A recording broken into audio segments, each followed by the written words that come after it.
ആലപ്പുഴ പെരുമ്പള്ളി ശ്രീലക്ഷ്മി വിനായക സരസ്വതി ദേവി ക്ഷേത്രത്തിൽ സ്ഥാപിച്ച ഗണപതി വിഗ്രഹം രൂപത്തിലും വലുപ്പത്തിലും ശ്രദ്ധേയമാവുകയാണ്. 25 അടി ഉയരവും 38 ടൺ ഭാരവുമുള്ള വിഗ്രഹം കണ്ട് തൊഴുവാൻ വിദേശത്തു നിന്നുൾപ്പെടെ നിരവധി ഭക്തരാണ് എത്തുന്നത്. സദ്ഗുരു ശ്രീ മാതാ അമൃതാനന്ദമയി ദേവിയുടെ അനുഗ്രഹത്താൽ ഐശ്വര്യം നിലനിൽക്കുന്ന ഈ ക്ഷേത്രം കേരളത്തിലെ ആദ്യത്തെ ലക്ഷ്മി വിനായക സരസ്വതി ദേവി ക്ഷേത്രമാണ്.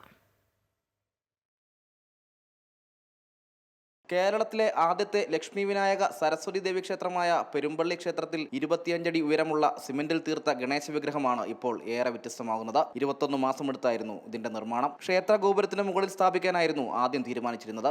എന്നാൽ ഭാരം 38 ടൺ ഉള്ളതിനാൽ ക്ഷേത്രത്തിന്റെ കിഴക്കുവശത്ത് തെക്കു ദർശനമായി സ്ഥാപിക്കുകയായിരുന്നു. ഇത് ഗോപുരത്തിന്റെ മുകളിലേക്ക് സമർപ്പിക്കാനിരുന്നൊരു വിഗ്രഹമാണ്. പക്ഷേ ഈശ്വരേച്ഛയ അത് ഭഗവാൻ തന്നെ ഇവിടെ സമർപ്പിക്കണം, ഭക്തജനങ്ങൾക്ക് കാണണം എന്ന സങ്കല്പത്തിലേക്ക് ആയതുകൊണ്ടാണ് ഇന്ന് ഈ വിഗ്രഹം ഇവിടെ സമർപ്പിച്ചത്.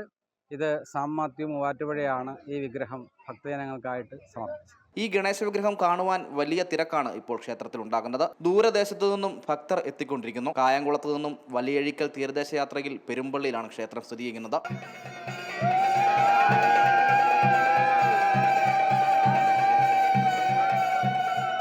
പന്ത്രണ്ട് വർഷങ്ങൾക്ക് മുൻപ് ജലാശയമായിരുന്ന ഈ പ്രദേശം നികത്തി 300 ദിവസം കൊണ്ടാണ് ഈ ക്ഷേത്രം നിർമ്മിച്ച് പ്രതിഷ്ഠിച്ചത്. ലക്ഷ്മി വിനായകൻ കുടികൊള്ളുന്ന കേരളത്തിലെ ആദ്യത്തെ ക്ഷേത്രം, സദ്ഗുരു മാതാ അമൃതാനന്ദമയി ദേവിയുടെ അനുഗ്രഹത്താൽ ഐശ്വര്യം നിലനിൽക്കുന്ന ക്ഷേത്രം എന്നീ പ്രത്യേകതകളും ഈ ക്ഷേത്രത്തിനുണ്ട്.